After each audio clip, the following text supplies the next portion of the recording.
자, 여러분 안녕하세요. 자, 여러분 우리 챕터 12장 금융과 경기 변동인데요. 617페이지 보시면은 금융기관 레버리지의 경기 수능성부터 볼게요. 이쪽으로 오시죠. 자, 우리가 지금 살펴보는 거는요, 가계와 기업의 아닌 금융 부분의 자산과 부채의 그 구성 비율과 그런 요인들과 거시경제에 미치는 영향을 봤습니다. 지난 시간에 다이아몬드 모형을 봤습니다. 금융기관의 유동성 공급과 뱅크런 현상을 살펴봤는데, 요거는 은행의 역할, 특히 금융기관의 역할 중에서 어떤 걸 보냐면 이제 예금을 중심으로 한 거야. 그래서 요거는 일반 상업은행의 어떤 예금과 관련된 측면에서 얘기를 하게 된 것이고요. 자, 근데 이번에 살펴볼 그거는요, 금융기관의 레버리지라는 것은 뭐 지렛대 원리라고 하잖아요. 그걸 통해서 내가 돈을 빌리고 막 그렇게 한다는 것이죠. 이거는요, 보통 이제 투자은행을 중심으로 해요. 물론 상업은행도 있죠. 그래서 투자은행, IB라고 하죠. 투자은행과 상업은행에 거기 보시면 레버리지 금융기관이 우리 617페이지 맨 마지막 줄을 볼게요. 적극적인 대차 대조표 조정 이거예요. 그래서 적극적인 대차 대조표를 조정하는 역할에서 발생하는 문제들 우리가 살펴볼 겁니다. 가능한 한 은행도 뭐 돈을 많이 차입을 해가지고 빌려주는 게 남는 장사가 되겠죠. 자, 그래서요 618페이지 가보시면 거기 보시면 위에 그림이 나와 있습니다. 미국 투자은행의 레버리지와 자산 증가율 이렇게 나와 있어요. 그러니까 레버리지가 이제 많을수록 위험은 높겠지만 돈을 빌려가지고 고수익에다가 투자를 많이 하게 되는 거니까 레버리지 증가율이 있고 그 다음 수직축에는 자산 증가율이 있습니다. 자, 어떤 은행, 투자은행이 자산 증가율이 높은가 하면 레버리지가 높을수록 높다라는 거예요. 그래서 거기 보니까 점을 찍으면 요게 이렇게 양의 상관관계가 있다라는 것을 알 수 있게 되었네요. 무슨 말씀인지 아시겠죠? 자, 그래서요, 이 레버리지는 우선 뭡니까? 라면 살짝 한번 다시 보시면, 자, 우선 거기에도 나와 있는데 레버리지 비율 이렇게 표현하기도 합니다. 레버리지 비율은 뭐 지렛대 원리를 이용해서 뭐 지구를 들어올리는 것 같이 더 무거운 물건을 들어올리는 거랑 비슷합니다. 총 자산을 거기 보시면 총 자본으로 나눈 값 이렇게 있습니다. 총 자산을 총 자본으로 나눈 값 이렇게 돼 있어요. 그래서 총 자본은 총 자산에서 총 부채를 뺀 거야. 그러니까 진짜 내 거가 되는 것이죠. 자기 자본이라고 생각하시면 돼. 그래서 자기 자본에 비해서 이건 내 거예요. 자기 자본에 비해서 타인 자본까지 고려한 여기 타인 자본이 여기 들어가 있겠죠. 자기 자본과 타인 자본 부채가 다 들어가 있어요. 결국 레버리지가 크면 클수록 비율이 높으면 높을수록 자기 자본 대비 차입이 높다라고 보시면 되겠습니다. 그래서 자, 레버리지 비율이 높다라는 것은 얘가 높을수록 레버리지가 높다 이렇게 하면은 부채가 많은 거야. 타인 자본이 의존도가 높다. 이렇게 보시면 되겠습니다. 의존도가 높아. 네, 아시겠죠? 네, 그 정도 잘 봐주시면 되겠습니다. 자, 이게 금융기관이요, 일반 그 가계와 기업과 좀 행태가 다르대. 자, 우리가 레버리지 관련해서요, 거기 보시면 일반적인 가계라든가 기업은 어떤 행태를 보입니까? 라고 하면은요. 자, 가계와 기업은요, 거기 보시면 자산 가격이 상승하게 돼서 순자산이 늘면, 자산 가격이 상승하면, 예, 그쵸. 이게 여기 보시면 나의 자기 자본이 이게 값이 올라가는 거 아니겠습니까? 그래서 순자산이 늘긴 늘었어. 그렇게 되면은 레버리지는 하락하게 되는 게 일반적이라고요. 레버리지는 하락하는 경향을 보여요. 이렇게. 자, 그런데 거기 보시면은 미국의 투자은행과 상업은행 같은 이런 데에서는요, 투자은행이라고 쓸게요. 투자은행은 자산 가격이 상승하잖아요. 자산 가격이 상승하게 되면 아니 레버리지가 하락하는 게 아니라 오히려 상승을 해버리는 거야. 이거랑 반대야. 그래서 자산 가격이 상승 시 오히려 레버리지도 상승합니다. 상승. 이렇게 자산 가격이 상승하게 된다는 것은 이게 경기가 호황인 거 아니겠습니까? 그래서 경기가 좋아지면 경기가 호황이 되면 보통은 레버리지가 하락하는데 여기 나와 있는 것처럼 투자은행은 레버리지가 상승해요. 그러니까 경기가 좋아질 때 레버리지가 상승, 돈을 많이 빌린다는 거지. 더 막 땡겨는 거예요. 영혼 끝까지 땡기는. 그렇기 때문에 이거를 경기 순응성을 보인다. 이렇게 얘기합니다. 경기 순응성을 보인다. 네, 이해 가시겠죠? 자, 그래서 우리 위에 나와 있는 거 살펴보시면 자산이 증가하면서 오히려 레버리지 비율도 더 증가하는 그런 결과를 보인다라고 보시면 되겠습니다. 자, 이거를요 조금 더 살펴보기 위해서 우리가 금융기관의 대차 대조표 시각과 신용 경로 한번 볼게요. 금융기관의 대차 대조표, 이렇게 대차 대조표 시각을 한번 살펴볼게요. 시각과 또 신용 경로 이렇게 돼 있습니다. 신용 경로. 네, 한번 보시죠. 자, 우선 거기 첫 번째 줄 보시면 호경기에 총 자산 가치가 상승해서 레버리지가 하락하게 되면은 은행은 잉여 자본을 갖게 됩니다. 경기가 좋을 때는 뭐 괜찮아요. 일반적으로 돈을 더 많이 빌리게 돼요. 그래서 오히려 거기 세 번째 줄에 보시면 추가로 타인 자본을 끌어들여서 거기 자산을 매입해서 총 자산을 더 증가시켜서 레버리지를 확대합니다. 그래서 자본 수익률을 높이려고 해요. 그러니까 자산 가격이 상승하면 이걸 기회다 해가지고 돈을 더 빌려서 또 투자를 많이 하게 되는 선순환을 이용한다라고 생각하시면 될 것 같습니다. 그래서 우리가 금융기관 입장에서 보면은 우리가 지난 시간에 얘기한 것처럼 이렇게 보시면 돼요. 요거 자산 가격이 상승을 했다? 그러면 순자산이 늘면서 위험에 대해서 과소평가하는 거야. 그래가지고 위험에 대해서 과소평가를 하게 되니까 이러한 과소평가로 인해 가지고요 어떻게 된다? 맞아요. 돈을 더 많이 차입을 해서 빌리게 되는 겁니다. 그래서 자산을 더 많이 보유하게 되는 거예요. 이거를 그래프로 나타내면 어떻게 됩니까? 위에 그림을 한번 잘 봐보세요. 자, 수평축이 자산량이야. 자산량인데 자산량. 수직축이 자산의 가격입니다. 자산 가격. 자, 우리가 자산에 대한 수요가 어떻게 되냐면 보통 이제 수요 공급하게 되면 수요는 우하향해야 되는 거잖아. 근데 이 경우에는 위험에 대해서 과소평가하는 경향이 생겨가지고요. 자산에 대한 수요 곡선이 우상향한다니까 수요 곡선이 우상향하는 결과를 초래합니다. 그러니까 일반적인 수요 곡선과 다른 결과가 나오는 거예요. 거기 보시면 얘가 수요 이렇게 돼요. 아니 자산 가격이 올라가는데 오히려 더 많이 자산을 보유하려고 그래요. 오히려 공급 곡선은 이렇게 우하향합니다. 공급 곡선은. 자, 그러니까 만약에 여기가 이제 균형인데 만약에 이거보다 자산 가격이 더 올라갔다라고 할게요. 올라가게 되면은 여기 나와 있는 것처럼 자산에 대한 공급보다 수요가 더 많은 초과 수요가 발생해요. 초과 수요가 발생하면 우리는 경제학의 수요 공급의 원리에 따라서 가격은 어떻게 됩니까? 당연히 더 올라가는 거 아니겠습니까? 그래서 가격은 더 상승하게 되는 그런 결과를 초래한다라고 보시면 될 것 같습니다. 자, 그래서 619페이지에 보시면 첫 번째 줄에 그런 얘기가 나와 있어요.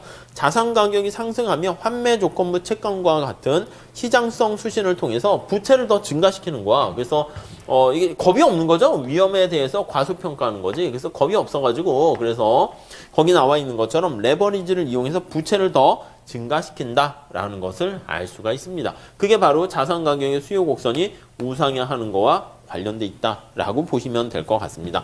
그러니까 이게 불안한 거지. 겁 없이 하다 보니까 이게 뻥 터지게 되면 문제가 발생하게 됩니다. 이걸 바로 뭐라고 얘기합니까? 라고 하면요. 여기 나와 있는 것처럼 투자은행이 적극적인 대차 대조표 조정이다 라고 생각하는 거야. 굉장히 적극성을 보이는 거야. 경기가 좋아지고 자산 가격이 올라가면 기회다 해가지고 확 더 투자를 하게 돼서 부채, 타인 자본을 끌어들이면서 총자산을 증가시키는 결과를 보이더라라는 것입니다. 자, 그게 바로 적극적인 대차 대조표 조정을 뭐라고 얘기할까요? 여기 나와 있는 것처럼 이렇게 수요 곡선이 우상향하는 걸로 생각하시면 될 것 같습니다. 자, 그래서 거기에도 보시면 오히려 금융기관의 적극적인 대차 대조표 조정은 그래서 중간에 한번 볼게요. 619페이지 거기 가보시면 두 번째 달랑 밑에서 네 번째 줄 한번 보세요. 금융기관의 적극적인 대차 대조표 조정 그런 것은 호황기의 자산 수요의 추가적인 증가와 지금 얘기하는 거예요. 경기 호황기의 자산 수요에 대한 추가적인 증가와 함께 자산 가격의 상승을 가속화시켜요. 이거 계속 올라간다니까 계속. 이렇게요. 이거 뭐라고 했죠? 전에 얘기한 것처럼 네, 거기에 나와 있는 것처럼 자산 가격을 상승을 가속화시키고 특히 이게 가속화되는 결과를 초래합니다.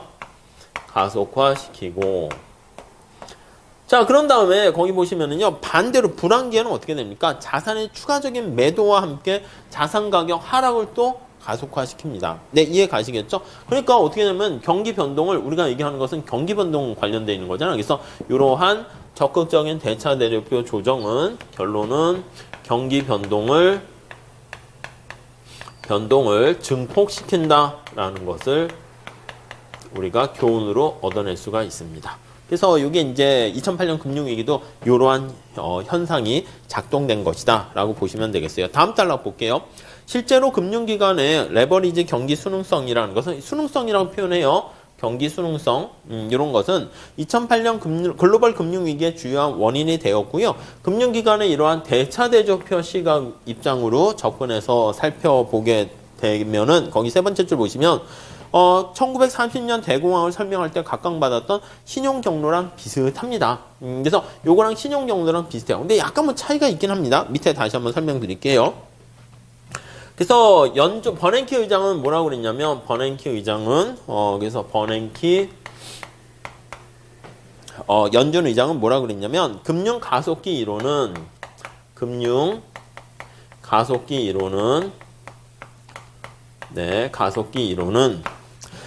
여건의 변화를 실물에 미치는 영향의 중요한 요인으로 보고 신용 경로를 규명한 거예요. 신용 경로를 제시한 겁니다. 경로를 제시했어요. 이론을 제시한 것이죠. 자, 그러면 거기에 보시면은요. 자, 다음 줄 한번 체크하세요. 이 지난 챕터에서 지난절에서 본 거예요. 자, 신용 경로는 뭐냐면 이제 돈을 빌려주는 그걸 얘기하는 거잖아. 차입자와 저축자를 얘기하는 겁니다. 자, 근데 거기 주인과 대리인 관계가 성립하게 되는 거야. 그래서 차입자는 돈을 빌리는 사람이에요. 차입자는 네, 자금 조달 비용이 순자산 및 유동성과 같은 지표로 측정될 수 있는 기업의 신용도와 역의관계를 갖고 있기 때문에 자금에 대한 조달 비용은 말은 긴데 그냥 신용과 마이너스 관계야, 음의 관계야. 그쵸? 신용이 높으면 조달 비용이 더 싸요. 그쵸? 조달하기가 쉬워. 신용이 좋으면 우리가 봤을 때는 자금을 조달할 때 비용이 싸고요. 신용이 나쁘면 자금을 차입할 때 비용이 더 높아지게 됩니다. 그래서 이게 역의 관계, 음의 관계를 갖게 있고요. 자, 그래서 이러한 내생적인 신용도의 변화가 실물 경제에 영향을 미칩니다. 그렇죠. 그래서 이러한 신용도가 자금 조달을 더 많이 부추기는 또 그런데 영향을 미친다. 이렇게 보시면 되겠습니다. 이것을 내생성이다. 이렇게 얘기합니다. 내생적이다. 네, 요거 신용 경로 보시면 되겠어요. 자, 근데 대차 대조표 시각은 어떻게 됩니까? 라고 하면요. 요거는 버냉키 의장의 신용 경로고요. 요거와 반대돼서 저기 나와 있는 대차 대조표 견해는 자, 우선 거기 맨 마지막 달락 거기 한번 보시면 자, 대부자인 금융기관이 대차 대조표에 주목하는 거예요. 그래서 이전에 신용 경로는 바로 뭐예요? 밑에서 세 번째 줄 볼게요. 약간 이거는 그래서 전통적인 이런 말을 써요. 좀 오래된 얘기니까. 전통적인 신용 경로다. 이렇게 얘기하면은요. 기업과 같은 차입 부문의 금융 마찰. 주체가 누구예요? 차입자예요. 계속 얘기하는. 여기 이제 기업이야, 기업. 기업이 돈을 빌리려고 하는데 자금 조달 비용이다라고 하면 이게 뭐예요? 금융 마찰, 거래 비용이 생기는 거 아니겠습니까? 금융 마찰에 주목을 한 거예요. 네, 돈을 빌리는 차입자인 기업의 거래 비용, 금융 마찰에 초점을 맞춘 것이다라고 하면은요. 대차 대조표 견해는 누구가 중심이냐면 돈을 빌려주는 대부자 입장이야. 금융기관 측면이에요. 대부자인 금융기관 측면에서 보는 거예요. 금융기관은 기관 측면에서 얘기하는 거예요. 주체가 달라요. 차입자, 대부자 이렇게 돼 있고요. 자, 그리고 금융 부분의 마찰이다라고 보시면 되겠어요. 대부자의 금융 부분의 마찰 관련된 거. 얘는 기업의 금융 부분의 마찰 이렇게요. 자, 그래서 다음 페이지 가보시면요. 620페이지 레버리지 금융기관 자체의 차입 여건이 경제가 안 좋아지면서 악화되면서 초래된 대규모 부채 상환 때문에 실물 경제가 그러니까 금융기관 입장에서요 돈을 빌려줬는데 못 받는 거야. 경제가 안 좋으니까 신용불량자들도 많고 배째세요 하다 보니까 돈을 빌려준 금융기관이 돈을 못 받게 되면서 금융기관이 또 부실화되는 것이고 그 부실로 인해 가지고 실물시장에도 영향을 미치게 된다. 이렇게 보시면 되겠습니다. 이해 가시죠? 다시 정리하면 거기 볼까요? 620페이지 한번 보시면 네, 세 번째 줄 일반적으로 차입자의 대차대조표 악화에 초점을 맞춘 게 요거고요. 그리고 그게 전통적인 신용 경로고 대부자인 레버리지 금융기관의 대차대조표 악화에 초점을 맞춘 게 대차대조표 시각이다라고 보시면 돼요. 물론 현실에서는 이게 말이 전통적이라 했는데 이거랑 이거 차입자와 대부자 같이 고려를 해야 할 필요가 있을 겁니다. 자, 밑에 그것 좀 한번 보세요. 실제 사 해가지고 케이스 분석이라고 볼 수 있겠죠. 거기 한번 봐주시죠. 서프라임 모기지라는 게 뭐야? 이게 거기 나와 있는 것처럼 금융기관의 적극적인 능동적인 대차대조표의 어떤 활동에 의해서 발생하게 되는 것인데 서프라임이니까 서브잖아. 서브. 프라임 등급 밑에 있는 사람들에게 신용이 안 좋은 사람한테도요 돈을 빌려주게 되는 겁니다. 그래서 서프라임 모기지가 바로 그거야. 근데 어떻게 그걸 빌려줄 수 있습니까? 이게 바로 어떤 밑에서 세 번째 줄, 네 번째 줄 보시면 그림자 금융 시스템이라고 나와 있죠. 금융시장에서 어떤 규제를 받지 않는 비은행 금융기관, 투자은행이나 구조화 투자 회사 이런 걸로 구성되어 있어요. 걔네들을 통해 가지고요. 그냥 막 학원을 통해 가지고 막 돈을 빌리거나 기업을 통해서 아니면 은행이 아닌 거죠. 비은행 금융기관에 의해 가지고 신용도가 낮은 사람한테도 돈을 이렇게 빌려주게 됨으로써 근데 그게 알고 봤더니 그렇죠. 돈을 받지 못하면 그게 뻥 터지게 되는 것입니다. 오른쪽에 내용 나와 있으니까 한번 그건 읽어보세요. 자, 그 다음에 화폐금융정책과 금융안정 한번 볼게요. 2번 화폐금융정책과 금융안정 한번 보시죠. 금융안정.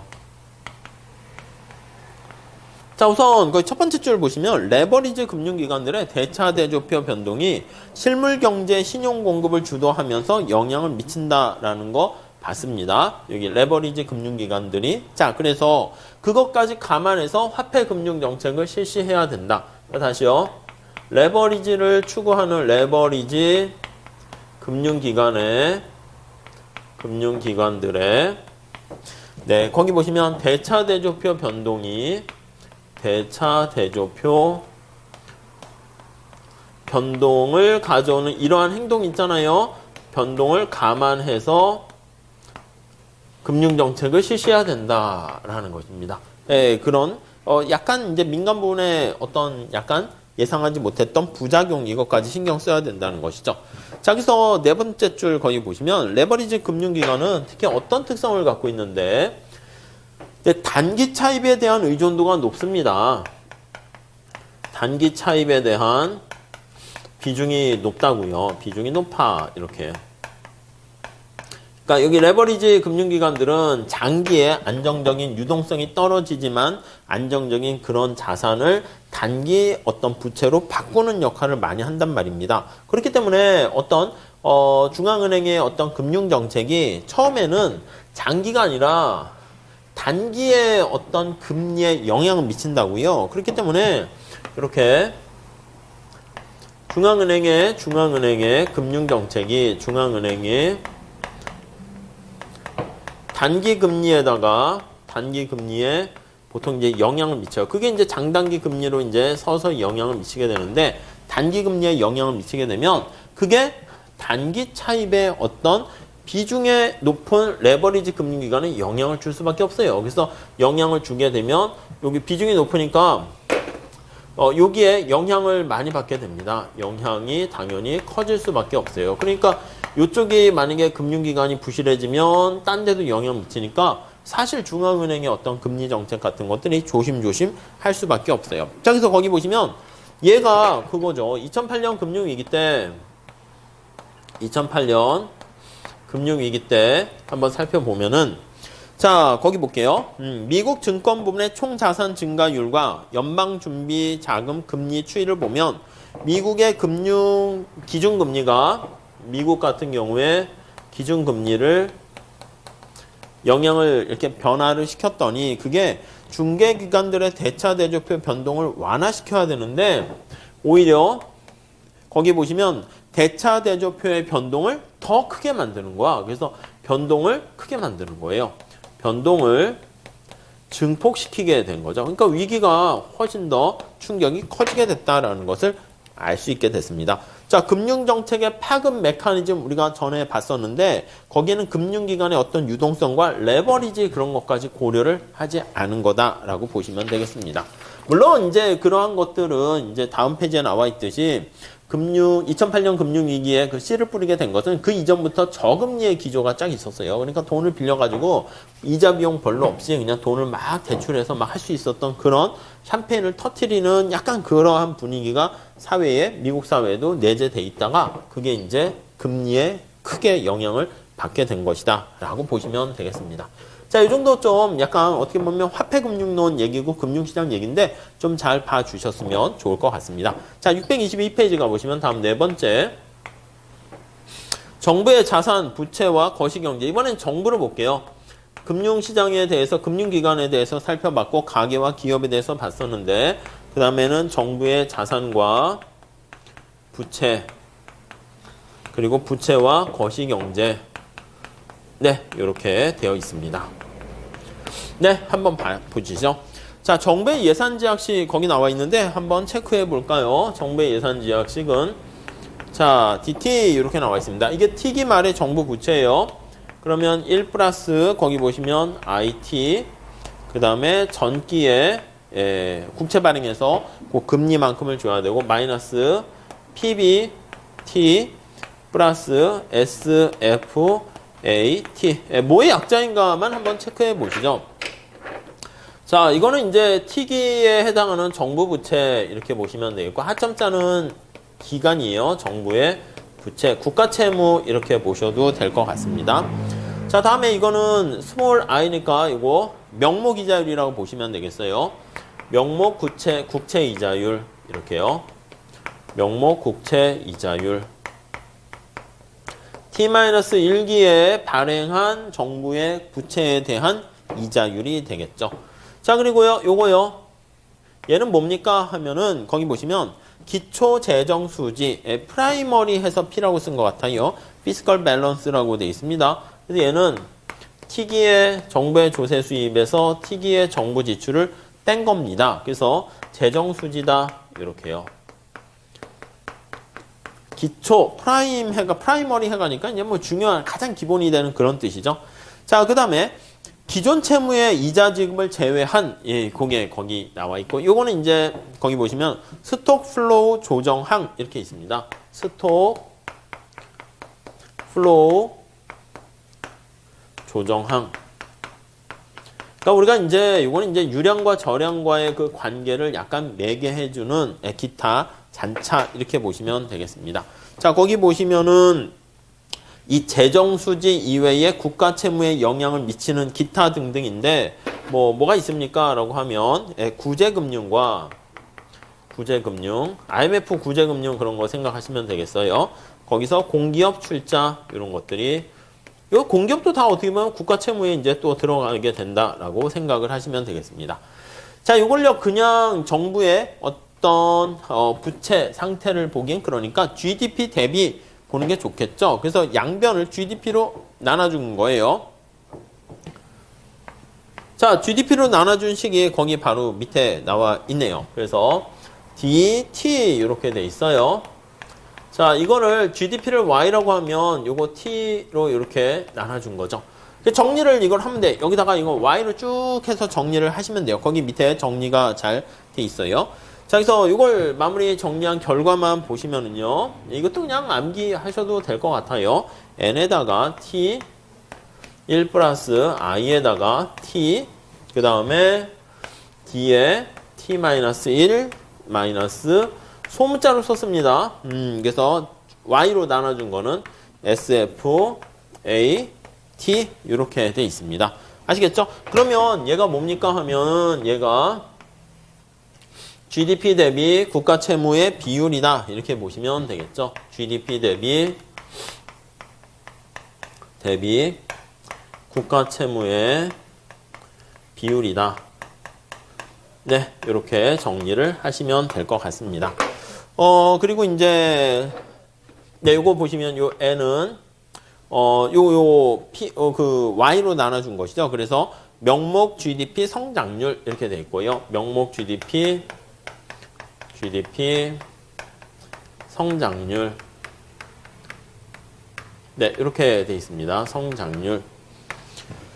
네, 그리고 명목 GDP 대비 뭐 기초 재정 수지, GDP 대비 스톡 플로우 조정 이렇게 나와 있어요. 근데 우리의 관심사는 지금 수준이 아니라 야, 이게 얼마나 변화했어? 그게 관심사가 되니까 이전기와 요 T기와의 그 차이를 빼줍니다. 그래서 거기 보시면 정부 부채 비율의 기간 간 차분을 구하면 델타 DT 이렇게 차분을 구하는 거예요. 자, 그러면 얘는 뭐랑 같습니까 하면요. 앞에 있는 거 전기랑 빼주는 겁니다. T기의 GDP 대비 국가 채무를 전기의 국가 채무랑 이렇게 빼줘요.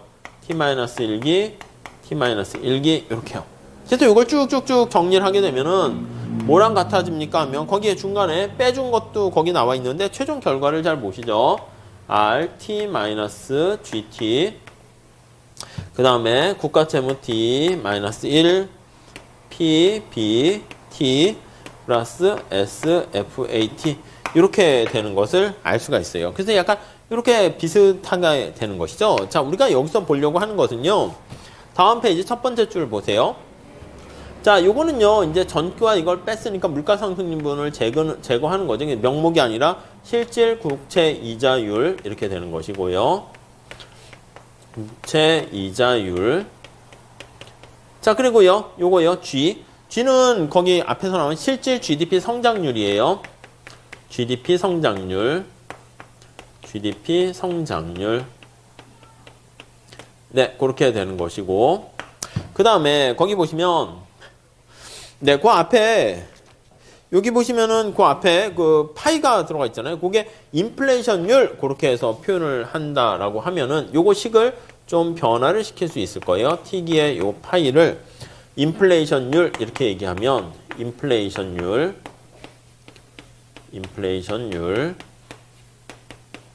네, 그렇게 얘기하면 거기 두 번째 줄 한번 볼까요?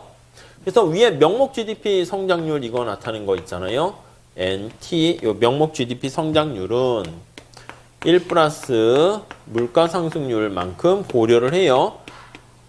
GDP, 여기 성장률 요거에다가. 그래서 요거를요, 피셔 방정식에 의해서, 네, 이게 되는 것이고, 피셔 방정식에 의해서, 거기 1 플러스 T기의 명목 이자율은, 여기 1 플러스 물가 상승률, 인플레이션율을 더하는 거예요. 더하기 실질 이자율의 증가율, 요거 관계가 성립하게 되는 것을 알 수가 있습니다. 자, 그래서 이렇게 되는 관계식 좀 체크해 주시고요.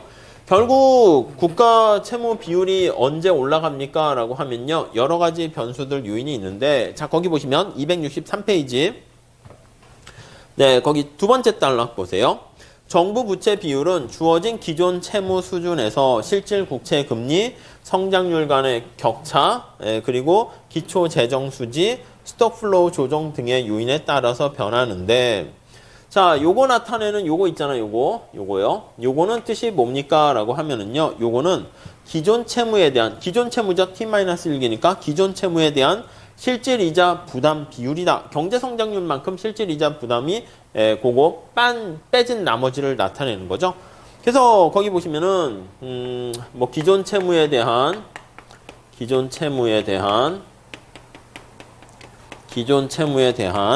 실질 이자 부담이다. 실질 이자 부담이다라는 것을 알 수가 있습니다. 자, 그랬을 때 특히 거기부터 밑줄 치시죠.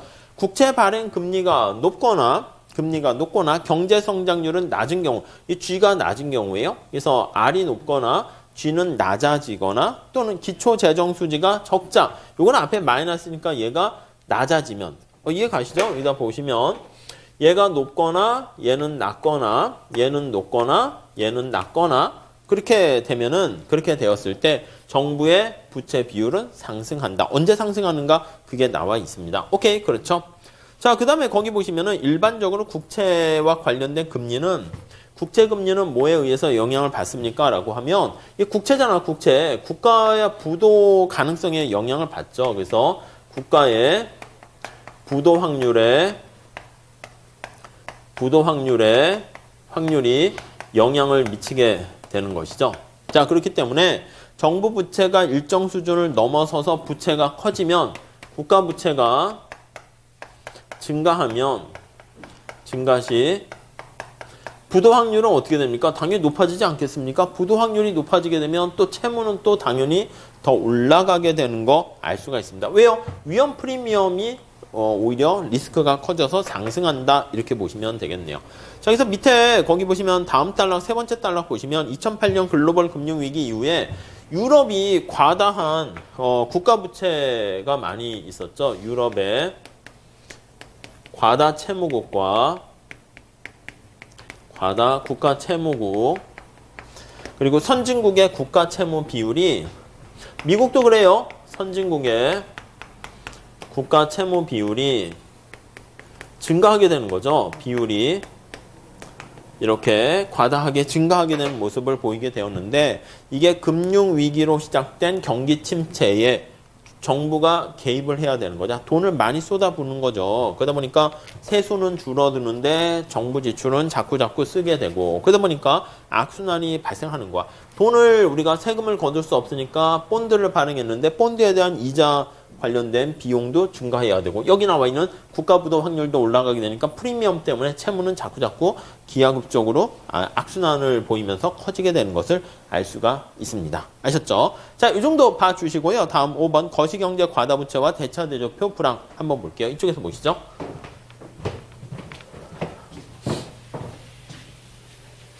자, 우리가 이제 앞에서 얘기한 것처럼 민간 부분뿐만 아니라 정부 부분이 부채가 자꾸 커지고 있어요. 그래서 거시경제 관련해서 거시경제의 과다 부채와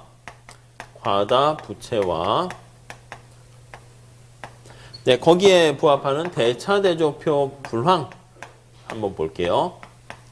대조표 불황 네, 한번 보시면 될 것 같습니다. 자, 우선 거기 첫 번째 줄에 볼게요. 헤이만 민스키라는 학자가 있는데 우리 다음 챕터에는 조금 설명을 하고 있어요. 예, 민스키라는 교수가 현대 금융 자본주의에서는요. 현대 금융 자본주의에서요.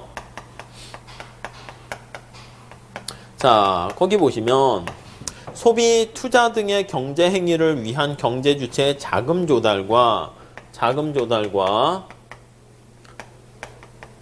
또 더 나가서 레버리징이라고 하면 되겠죠. 이게 레버리지가 자금을 조달하는 거예요. 타인 자본을 빌리는 거예요. 디레버리징이 이제 부채를 상환하는 거네요. 번역을 그렇게 했어요. 부채를 상환하는 게 네, 금융시장에서 일상적으로 발생을 하게 됩니다. 근데 경제 규모가 확대되면서 금융이 커지게 되면서 여기에 나와 있는 레버리지가 점차 자금 조달이라는 레버리지가 확대되는 현상을 보인다는 거예요. 레버리지가 확대. 그러니까 많은 사람들이 그렇죠. 빚이 없는 사람도 있는데 대부분이 우리나라 전 국민, 전 세계적으로 빚더미에 살고 있잖아요. 그래서 요걸 이용해서 가계, 기업, 정부 등 개별의 부채 생성 과정을 간략하게 정리한 다음에 그래서 그거와 관련된 대차대조표 불황에 대해서 좀 얘기를 하려고 합니다. 그리고 부채 디플레이션이라고 전에 얘기했잖아요.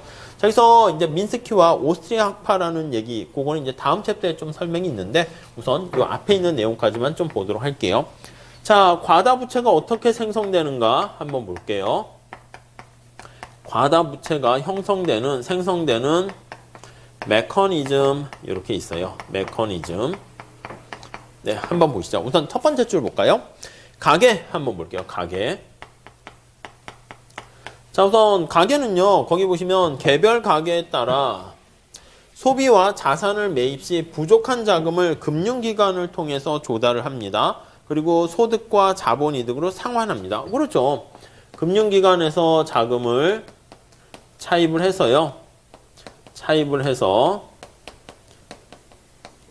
뭐 소득을 벌어서 아니면 거기 보시면 또 뭐 자본이득도 있긴 한데 근로소득 외에 자본이득, 뭐 주식 투자를 한다거나 이득으로 상환을 하는 모습을 보입니다. 오케이. 뭐 그냥 그대로예요. 기업은 어떻게 됩니까? 라고 하면 기업도 이제 사업을 영위해야 되는 거죠. 그래서 영업자금과 설비투자 같은 필요한 부족자금을 조달합니다. 그래서 영업자금과 설비투자를 위한 투자 비용을 조달하고요. 그 돈을 버는 거지. 이걸 투자를 해가지고 말 그대로 수익을 창출해가지고요. 창출된 수익으로 창출로 상환을 한다. 이렇게 보시면 되겠고요. 결국 이제 돈을 빌려가지고 그걸로 굴린 다음에 돈을 벌어서 갚는다. 이렇게 보시면 돼요. 다음 정부 한번 볼게요. 정부.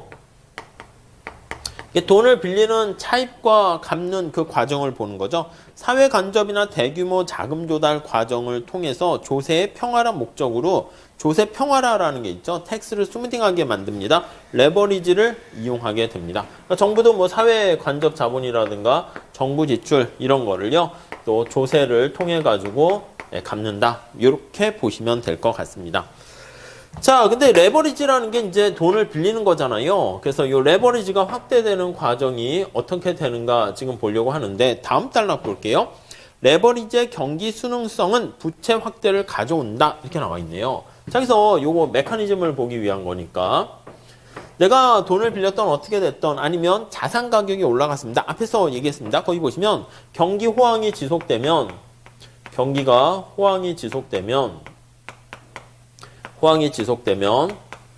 자산 가격이 상승하는 것이죠. 자산 가격이 상승합니다.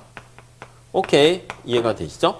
자산 가격이 상승하게 되면 여기 보시면 아니 개인들도 주식에 투자하거나 금리가 올라가면 등등등 해서 임대료가 올라가거나 자본이득이 발생한다고요. 그래서 자본이득에 대한 기대로 인해서 자본이득이 증가할 걸로 이득을 기대해요. 야, 나도 건물, 부동산이 있으면 좋겠네. 집값 올라가면 뭐 좋지 않습니까? 그렇게 되니까 자본에 대한 수요가 증가하는 거야. 그래서 자본에 대한 수요가 다시 증가 이렇게 됩니다. 증가하게 되면 자기가 가지고 있는 이 자산 가격 상승이면 또 담보 가치도 올라가잖아요. 그러니까 얘가 담보 가치가 상승하게 되고 돈을 빌리는데 별 어려움이 없어요. 신용 공급도 확대됩니다. 신용에 대한 공급도 확대돼요. 자, 그러면 이로 인해서 어떻게 됩니까? 맞아요. 경기가 계속 호소세가 되면은 이런 것들 때문에 설마 집값이 떨어지겠어? 돈 빌려가지고 하면 미래에 대해서 낙관적인 기대를 하게 되니까 위험을 과소평가한다고요. 위험을 과소평가를 하게 되고 차입을 더 많이 늘리는 거죠. 그래서 레버리지를 적극적으로 확대하게 되는 결과를 초래합니다. 레버리지가 차입이잖아. 그럼 차입을 적극적으로 확대하다가 이게 계속 잘 되면 선순환 되면 상관없는데 어느 정도 올라가다가 버블이 끼게 되고요. 그 버블이 딱 꺼지게 되면 이게 갑자기 반대로 작동하게 되면 뭐 다 같이 확 문제가 발생할 수 있게 됩니다. 자, 그래서 만약에 이렇게 레버리지 상승하는 과정이 거기 나와 있어요. 위험에 대해서 과소평가하고 담보가치, 자산가치가 이렇게 올라가게 되면서 이제 발생되는 과정이 거기 나와 있습니다. 아니, 그러면 과다하게 각각의 경제 주체들이 돈을 보유하게 되면 뭐 문제가 있어? 이렇게 과다부채가 뭐 문제 있어? 당연히 문제가 있죠. 자, 그래서 거기 보시면 마지막 단락 볼게요. 부채가 많으면 여러분 마이너스 통장 빚이 많으면 가게라든가 기업이라든가 정부도 마찬가지로 이 과다 부채가 개별 경제 주체들의 활동을 어떻게 위축시킨단 말이야. 그래서 여기 경제 활동을 위축시키는 작용을 하게 됩니다. 네, 무슨 말씀인지 아시겠죠? 자, 그래서 거기 보시면은, 자, 밑에서 세 번째 줄 볼게요. 과다한 과계부채는 원리금 상환 부담 증대로 소비를 위축되게 만들고요. 우리 이건 지난번에 봤어요. 소비가 위축되면 물건이 안 팔려요. 총수요가 부족하게 되고, 채무 부담은 또 증가하게 되는 것을 알 수가 있습니다. 기업도 어떻게 됩니까? 기업도 자기가 돈을 갚아야 되는데, 갚을 능력이 좀 부족해지는 거야. 상환에 어려움이 되니까 생산이 위축되게 되는 거 알 수가 있고요. 그 다음 정부도요. 부채가 많아지게 되면은 자꾸자꾸 쓸 때는 많은데 부담이 되는 거야. 그래서 경기 침체에 대한 정책 대응 같은 것들 부담이 되고요. 그래서 뭐 추가 경정 예산을 뭐 한다. 부담돼요. 그래서 재정의 화폐화라는 말을 쓰게 됩니다. 자, 이러한 가계와 기업의 정부의 이런 과다한 부채로 인해 가지고요. 앞에서 말씀드린 경제활동의 위축은요. 어떤 결과를 초래하게 됩니까? 라고 하면 넷째 나와 있죠. 우리 625페이지. 금융기관의 건전성 악화로 나오게 되는 거예요. 그래서 건전성 악화로 영향을 받게 되는 것이고 그 결과 금융기관도 부실해질 가능성이 많게 됩니다. 그래서 다음 단락에 보시면 지난 200년 동안의 전 세계 금융위기를 라인하트와 로고프 교수가 분석을 했는데 거기 보니까 위기 이전에는요 민간 부채가 크게 증가하고 정부 부채는 일정한 패턴을 보이지 않는데 위기 이전에는 이제 민간 부분의 부채가 막 커지는 거야. 돈을 빌려가지고 막 확장을 하게 되는 상황이 발생하다가 위기가 지나가면 어떻게 돼요? 정부가 나서가지고 좀 위기를 갚아주려고 돈을 펑펑펑 이렇게 해서 지원을 해주기 때문에 위기가 끝난 다음에는 민간의 부채는 좀 어느 정도 해소가 됐는데 정부가 도와줬나 보죠. 그래서 정부 부채가 이제 팽창하는 모습을 보이더라. 그만큼 정부의 재정 역할이 컸었다. 이렇게 보시면 되겠습니다. 자, 그 다음에 두 번째 과다 부채와 대차 대조표 불황 한번 볼게요. 2번 과다 부채와 지금은 과다 부채의 어떤 생성 메커니즘과 그 위축되는 과정을 좀 살펴봤고요. 부채와 대차 대조표 불황 이렇게 있습니다. 대차 대조표 불황. 네, 요거 한번 볼게요. 자, 우선 첫 번째 줄 볼까요? 경제 주체들의 부채가 과다한 경우에 금리가 올라가게 되고 경기 침체, 인구 고령화에 따른 자산 수요 감소와 같은 경제가 충격이 발생했을 때 지금 경제 주체가 과다 부채인 상태인데 새로운 어떤 경제에 쇼크가 왔어요. 충격이 왔어요. 어떤 외부 충격이 왔는가라고 하면 거기 나와 있는 것처럼 금리가 갑자기 올라갔어. 금리 상승이라든가 아니면 고령화라든가 아니면 갑작스러운 경기 침체라는 경제 충격이 왔다라고 합시다. 자, 그렇게 되면은 그 충격으로 인해 가지고 자산 가격이 하락한다니까 자산 가격이 집값이라든가 이런 것들이 하락하게 되는 거야. 고령화 때문에 하락하고 금리 때문에 하락하고 등등등. 자, 갑자기 이것도 갑자기 하락하니까 급락이야. 그러면 금융 위기와 함께 경기 회복에 장기간 필요한 대차 대조표 불황에 빠지게 될 가능성이 있다. 이렇게 나와 있습니다. 대차 대조표 불황에 빠지게 되면 다음 줄에 한번 체크할까요? 부채를 이렇게 과다하게 보유하고 있던 가게라든가 민간의 기업 같은 경우에는 불황에 빠졌는데 거기 나와 있는 차입한 자금이 많아요. 그럼 첫 번째 어떤 행동을 하게 됩니까? 라고 하면은 불황이 발생하게 되면 가게와 기업은 아니 마이너스 부채를 축소하려고 하지 않겠습니까? 그래서 거기 보시면 부채 축소를 최우선시합니다. 부채를 축소하려고 시도해요. 그럼 부채를 축소하려고 하면 가게는 어떻게 해야 돼요? 소비가 감소해야죠. 그 소비를 감소하고 저축을 해서 빚을 갚아야죠. 기업은 어떻게 해야 됩니까? 투자보다는 뭔가 자금을 마련해야 되니까 투자가 감소해야 된다고요. 자, 이렇게 소비와 투자의 감소는 또 경기에 어떻게 돼요? 총수요를 떨어뜨리게 된다는 거 알 수가 있습니다. 자, 그러다 보니까 부채가 적정 수준으로 회귀될 때까지는요, 확장적 화폐금융정책의 어떤 유효성이 크게 저하가 되고, 왜냐면 이런 것들은 어떻게 돼? 유효 수요가 부족한 거라니까요. 우리가 대공황 상황 말씀드렸잖아. 유효 수요가 부족한 상황에서 부족한 유동성 함정에 빠지게 되는 거야. 유동성 함정에 빠지게 되면 당연히 금융정책은 효과가 별로 없고요. 재정정책이 효과가 더 크다 이렇게 할 수 있겠죠. 그래서 금융정책, 확장적 금융정책이 효과가 별로 없어진다. 그래서 경기 회복 속도도 저하될 뿐만 아니라 그렇게 시간이 좀 오래 걸립니다. 그래서 따라서 화폐 금융정책이 좀 약간 무력하다 이렇게 보시면 될 것 같습니다. 네, 이렇게 정리하시고요. 자, 그래서 특히 또 부채 디플레이션 악화 그거 보이십니까? 626페이지 한번 볼게요. 자, 부채를 감축하게 되면은 그게 또 물가가 하락하게 되는 상황이 발생합니다. 거기 보시면 부채 감축이 부채를 축소하면 여기 나와 있는 경기가 위축되잖아. 유효 수요가 부족한 상황이 되면 그게 디플레이션이 발생하게 되는 거예요. 이러한 디플레이션 하에서 디플레이션과 물가가 하락하게 되는 거예요. 물가가 하락. 네, 이렇게요. 자, 물가가 올라가면 인플레이션이 발생하게 되면 어떻게 됩니까? 우리가 채무자랑 채권자랑 빚진 사람이 훨씬 더 이득인데 디플레이션이라는 물가가 하락하게 되면은 당연히 채권자랑 채무자랑 돈 빌린 사람이 부담이 커져요. 그럼 당연히 여기 보시면 이 과다 부채한 부채의 부담이 증가한다고요.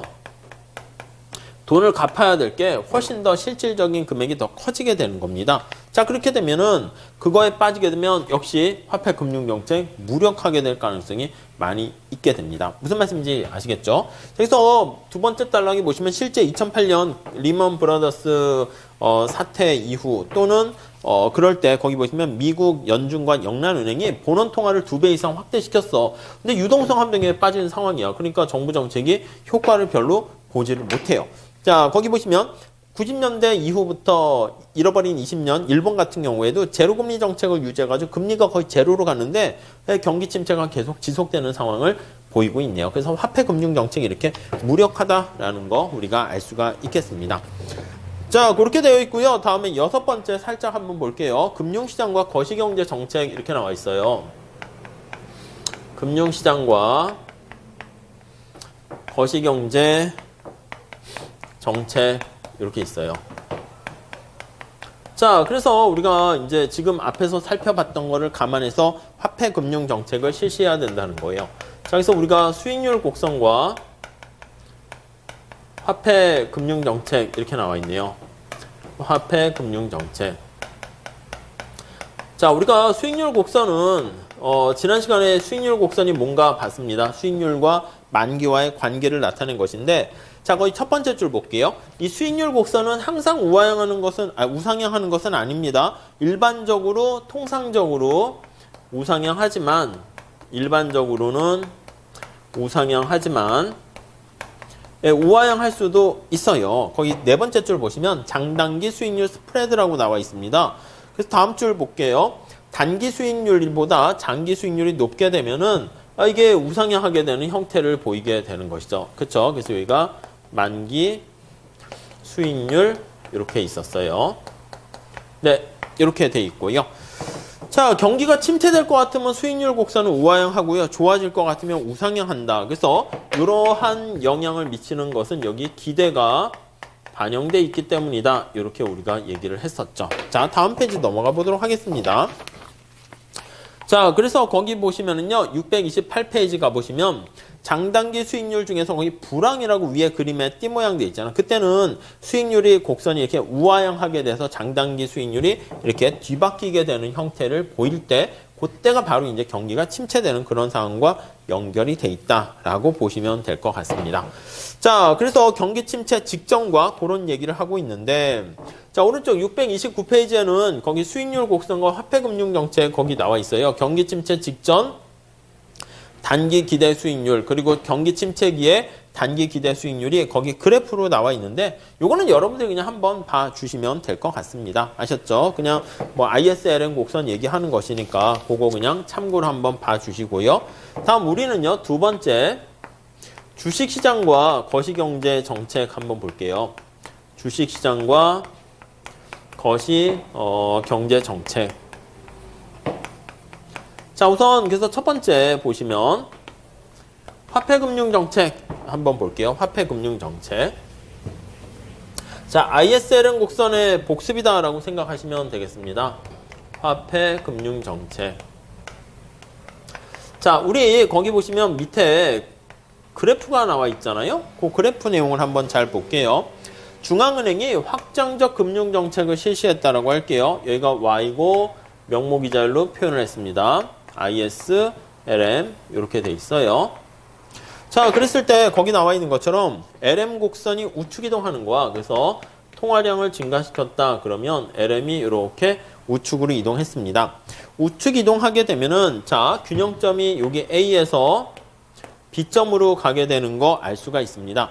자, 그러면 주식시장에서 이러한 변화를 만약에 예상을 했다면, 그래서 LM이 우측 이렇게 돼 있는데 지금 어디에 되는 거예요? 주식시장에 대해서 보는 거잖아. 그래서 주식시장 측면에서 봤을 때 얘네들이 요거를 예측한 거야. 그래서 예측을 하게 되면 예측시, 자, 예측을 하고 있었다 그러면 주가에는 아무런 영향이 없어요. 주가에는 영향이 없어요. 변화가 없어. 이렇게 되는 거야. 근데 예측을 못했어요. 예측을 예측하지 못한 상황이에요. 자, 그렇게 되면은 이자율이 하락하죠. 이자율이 하락하게 되고, 그 다음에 국민소득이 증가하니까 배당이 증가하게 돼요. 그래서 예측하지 못하면 이자율이 하락하게 돼서 자금이 어떻게 됩니까? 그렇죠. 자금이 주식시장으로 오는 거야. 그래서 주가가 상승하게 되고요. 그러니까 은행에 돈 넣어봤자 이자 수익이 없으니까 주식이나 사야지 이렇게 된다고요. 소득이 증가하게 되면 이 배당소득이잖아.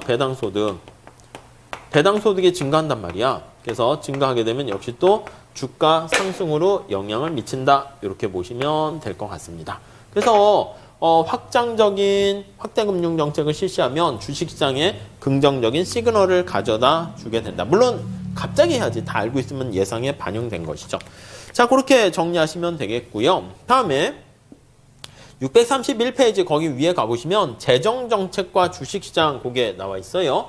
지금 화폐금융정책이고 재정정책과 그 효과를 한번 보려고 합니다. 자, 위에 그림이 나와 있는데 그림 한번 봐주시죠. 그림.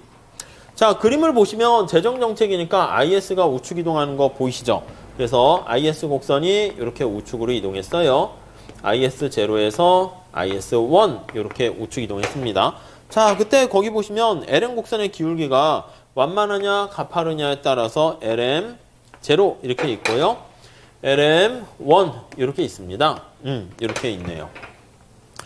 자, 그래서 가파른 경우랑 완만한 경우 보면 이게 완만한 경우에는 이자율이 조금 올라가. 보시는 바와 마찬가지로 배당 소득이 크게 미친다. 소득이 크게 영향 미친다 라고 보시면 되겠어요. 그러니까 여기는 소득 증가가 크게 영향 미치고 이자율은 조금 올라가요. 자, 다시요. 자, 그러니까 우리가 요거 보시면 LM이 완만한 경우 자, 그러면 확장적 재정 정책을 실시하면 이자율이 조금 올라가요. 근데 Y는 어떻게 돼요? 크게 올라가는 거야. 앞서 말씀드린 것처럼 이자율이 떨어져야지 주식시장의 주가가 상승하는데 배당 소득이 커야지 주가가 상승하는데 이자율이 올라갔으니까 얘는 주가가 하락해요. 하락하는데 조금 하락한단 말이야. 근데 얘는 Y가 배당 소득이 커지니까 주가가 상승하는 크기가 커진단 말입니다. 자, 그래서 이런 경우에는 여기 주가 하락보다는 상승하는 효과가 더 이렇게 크기 때문에, 예, 그쵸? 크기 때문에, 주가 상승이 된다. 이런 거야. 근데 만약에 여기 나와 있는 것처럼 LM 곡선이 이렇게 가파르면 어떻게 돼요? 얘가 가파르면 오히려 반면에 국민소득의 증가 효과는 작은데 이자율이 많이 올라가잖아요. 그래서 이자율이 많이 올라가는데 국민소득은 조금 올라가요.